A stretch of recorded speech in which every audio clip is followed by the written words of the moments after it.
భారత మాజీ ప్రధాని డాక్టర్ మన్మోహన్ సింగ్ కి సంతాపం తెలుపుతూ శుద్ధముక్కపై మన్మోహన్ సింగ్ ప్రతిమను చెక్కి నినాళులు అర్పించాడు ఓ ఉపాధ్యాయుడు. రాజన్న సిరిసిల్ల జిల్లా చందుర్తి మండలం ప్రాథమిక పాఠశాల ఉపాధ్యాయుడు కాపిల్ల నరేష్ చాక్ పీస్ పై మాజీ ప్రధాని మన్మోహన్ సింగ్ రూపాన్ని తయారు చేశారు. మాజీ ప్రధాని ఆత్మకు శాంతి చేకూరాలని భగవంతుని ప్రార్థిస్తున్నానని, దేవుణ్ణి తీవ్రమైన ఆర్థిక ఇబ్బందుల నుంచి గట్టెక్కించిన మహా ఆర్థిక మేధావి, కేంద్ర ఆర్థిక మంత్రిగా మన్మోహన్ చేసిన సేవలు దేశం ఎన్నటికీ మర్చిపోదన్నారు. నిజాయితీ, మంచితనం, సమర్థవంతంగా పనిచేయటం లాంటివి మన్మోహన్ సింగ్ ను చూసి నేర్చుకోవాలన్నారు.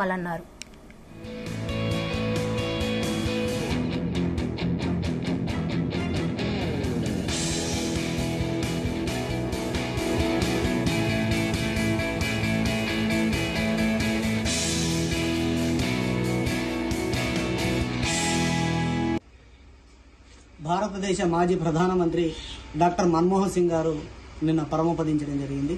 చాలా శోకసంద్రంలో ఈరోజు భారతదేశం ఉంది.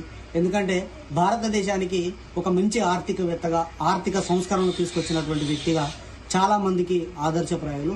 పార్టీలకు అతీతంగా తను పనిచేసి దేశానికి మంచి గౌరవం తీసుకొచ్చినటువంటి వ్యక్తి. సో అతని గుర్తింపు ఎప్పటికీ ఉండాలి. ముఖ్యంగా మా ఇంట్లో నా దగ్గర ఖచ్చితంగా ఉండాలనే ఉద్దేశంతో యాజ్ ఏ ఆర్టిస్ట్గా, కార్వింగ్ ఆర్టిస్ట్గా చాక్ పీస్ పైన తన ప్రతిమను చెక్కడం జరిగింది.